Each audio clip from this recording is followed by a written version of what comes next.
I'm Marisa Norcross. And I'm Dave Freund, and happy 4th of July. Yeah. This is the next page.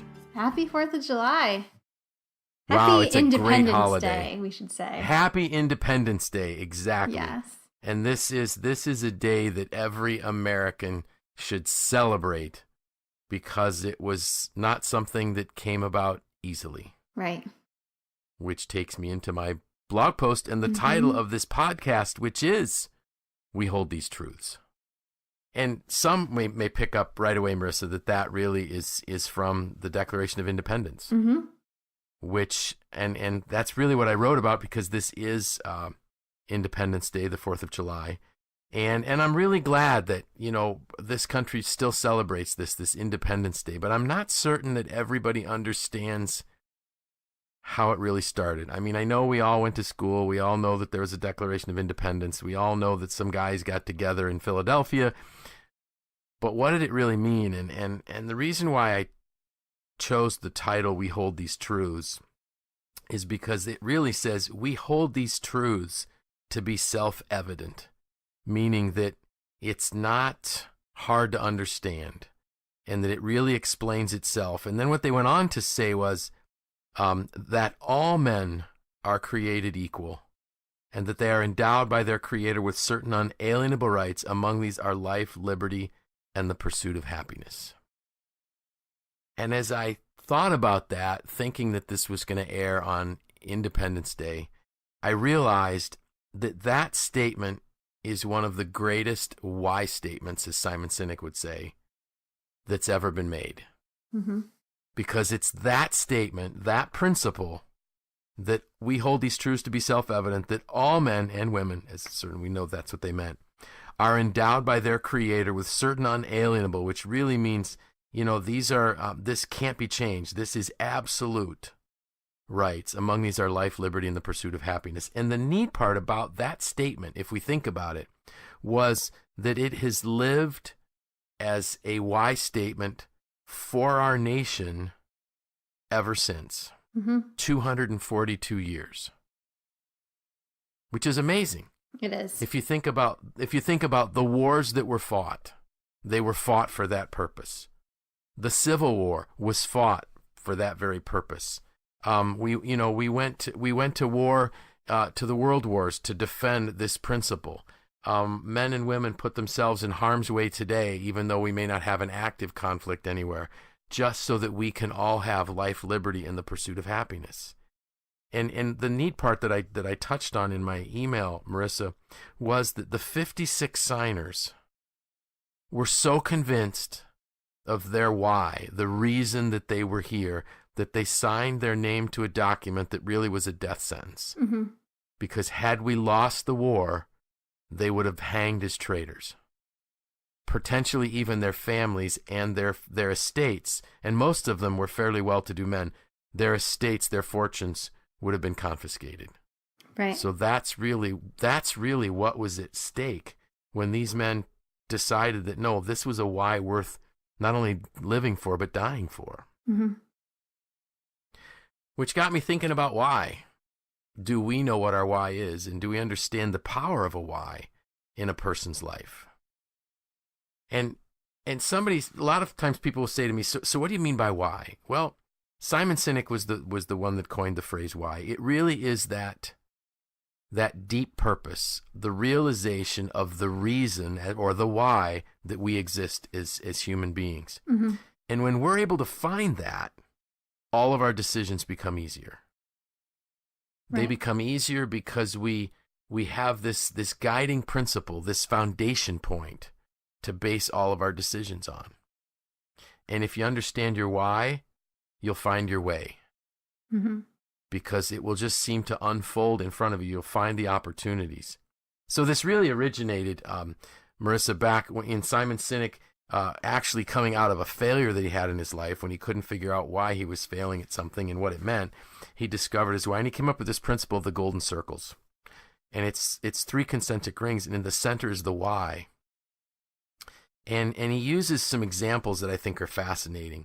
So I know, Marisa, you have a lot of Apple products. Why do you buy Apple products? Why do I buy Apple products? Yeah, they're more money. Yeah, They cost more. I like them. I like that they integrate with each other. I like the aesthetic of them. I like the brand in general. I don't know. Have you ever thought about why you like the brand? Why I like the brand?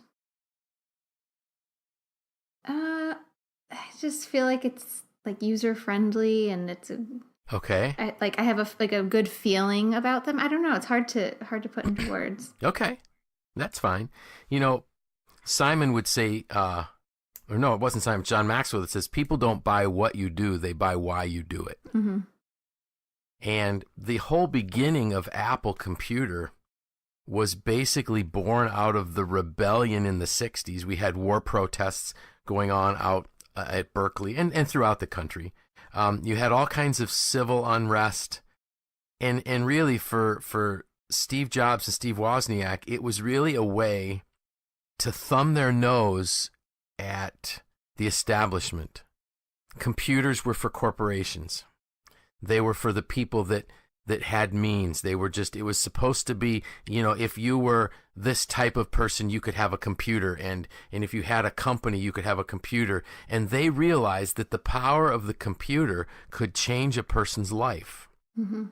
And the interesting thing was that it wasn't their first invention. Their first invention was actually a blue box that allowed people to hack into long distance service without paying long distance charges. Interesting. But they decided that, you know, we probably shouldn't be encouraging people to break the laws. So then they went out and started to develop the Apple product. And there's an interesting, people should Google this. Do a Google search or do a YouTube search on Apple Macintosh 1984. And they actually ran a commercial during the Super Bowl in 1984 where there looks to be all of these, it's kind of very gloomy, dark, black and white type of image of all of these mindless people in uniforms that all look alike marching in toward an auditorium where there's this giant speaker where this person, a giant screen, and the speaker, almost like, you know, the Wizard and the Wizard of Oz type of thing, is talking about domination and control. And there's this young woman runs in with, if I have it right, maybe a white top and red shorts and a sledgehammer. And she runs into the auditorium and just spins around in a circle and launches the sledgehammer up toward the screen, and the screen shatters. And then it just says something like, on January, whatever, 1984, Apple releases Macintosh. And it was another one of these, in your face, we're changing the world, that's our why. Mm-hmm. And the neat part was that Apple did well until Steve Jobs was let go. And then the brand starts to collapse. And then they bring him back, and he revitalizes the company again. So the whole why behind Apple Computer was to change the world. Mm-hmm. And if we look, and I like to, because Tim, who does our editing, Tim is a PC and an Android fan. So he and I frequently have Apple PC debates. And he says, well, Apple really doesn't, you know, come up with new ideas. I said, no, they take other ideas and make them better. Mm-hmm. They make them more accessible. Think about the iPod, where we didn't need CDs, we didn't need record players. Right. We had digital music players. Mm-hmm. The whole concept of iTunes. While the record companies and the artists were trying to sue kids who had made bootleg CDs, they didn't pay attention to the fact that Apple, being a disruptor, having a why that they wanted to change the world and bring technology into the hands of people, the common people, developed iTunes. Mm-hmm. So that's really what the why is all about. And if we think about Independence Day, where would the world be had those 56 men not signed that document? Right. And it's different. It's different from just a mission statement. It's not, the why isn't just, you know, wordsmithing, coming up with something that sounds really nice that you can hang on Right. your wall saying this is our mission. The why is different. And I think that's the message we're trying to make today And this Yes. in this brief episode is just kind of talking about what a why is. Exactly. And how important it is. And it really, it's not something that you'll come upon, overnight or No. in a 1 hour meeting. It's really something that there's a whole process to finding your why, which I believe we're going to talk about next week, right? We will. Yes. Yeah. Next week we will do that. Next week we will be able to, we're going to lead people through how I found my why and what my why is. Because it's critical for us to know that, and it's not something that I did years ago. It's something that I've just recently worked my way through. So, and when you find your why, everything makes sense. And the other interesting thing that I just want to touch on with the why is look at the power behind the why. It's like I said, it's not. You had mentioned it's not a mission statement. It's not. It's not the how.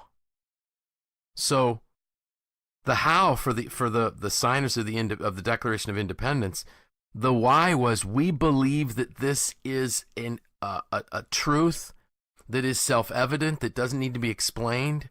We believe that we're endowed with these rights by our Creator, and no one has the ability to tell us no, or the right to tell us no. But they didn't get into what they were going to do. They just talked about why they would need to do things. Another why that comes to mind would be Martin Luther King's.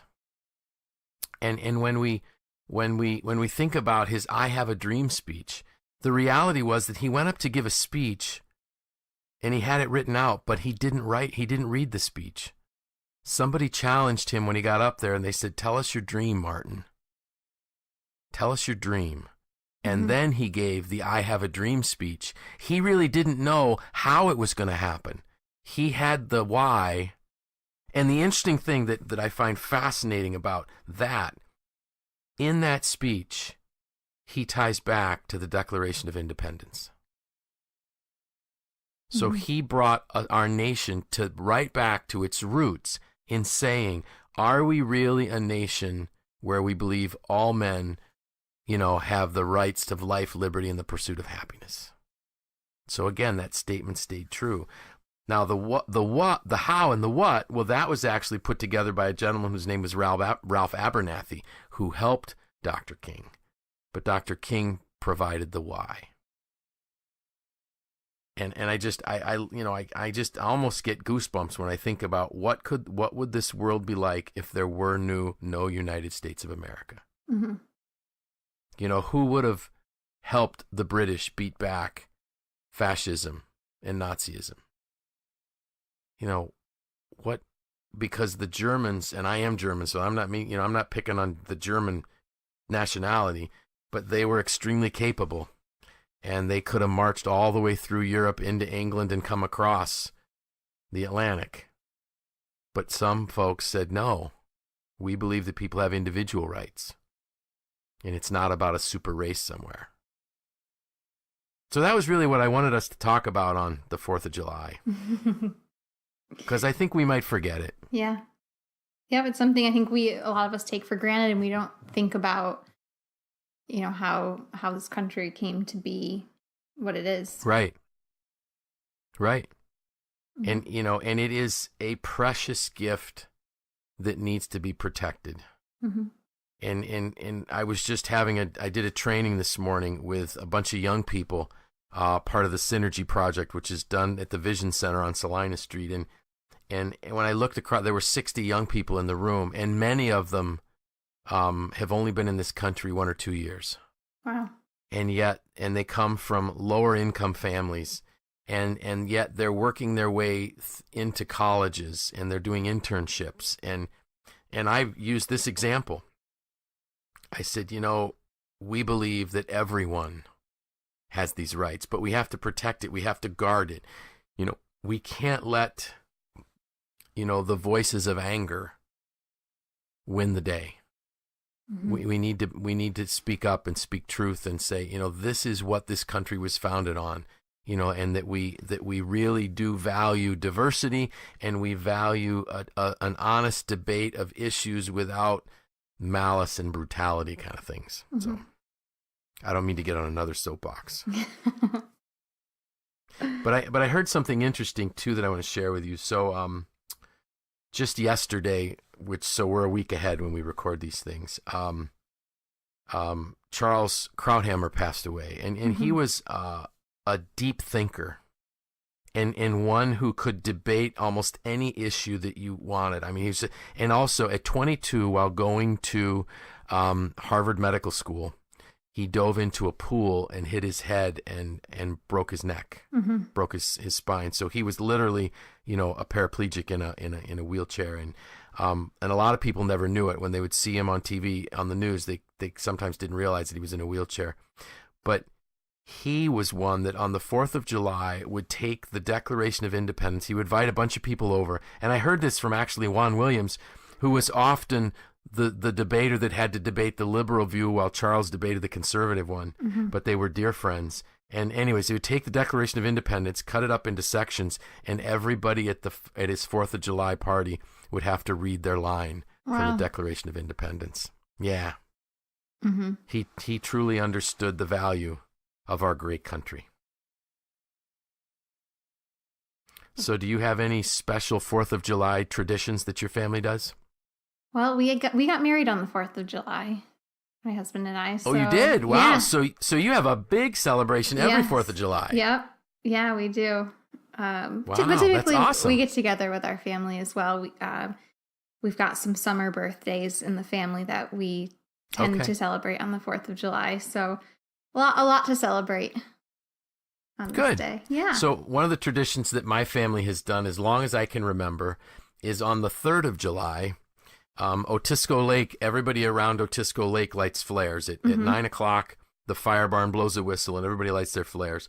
And then we would always go out in our boat and just go down toward the center, kind of the widest point of the lake, and just park and watch the fireworks. And it's really amazing, the display that people will put on. And I remember one year my cousin and her husband and their kids were with us, and none of our kids were married yet. And the next thing I knew, the kids in the back of the boat were singing like the Battle Hymn of the Republic and just all these patriotic songs. And it was just one of my fondest memories, of listening to these kids who really understood and valued the privileges and the blessings that we have in this country.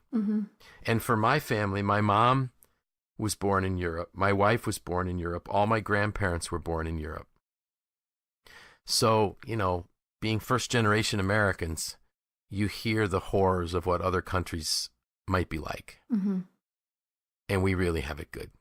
We do. So I just wish and pray that everyone will have a wonderful 4th of July, a wonderful Independence Day, and they will never, ever forget the why behind our country. And that was that we're all created equal by, all, I should read it just so I get it right. That all men are created equal, and that all are endowed by their Creator with certain unalienable rights. Among these are life, liberty, and the pursuit of happiness. So with that, I'm Dave Freund. I'm Marisa Norcross. And this was The Next Page.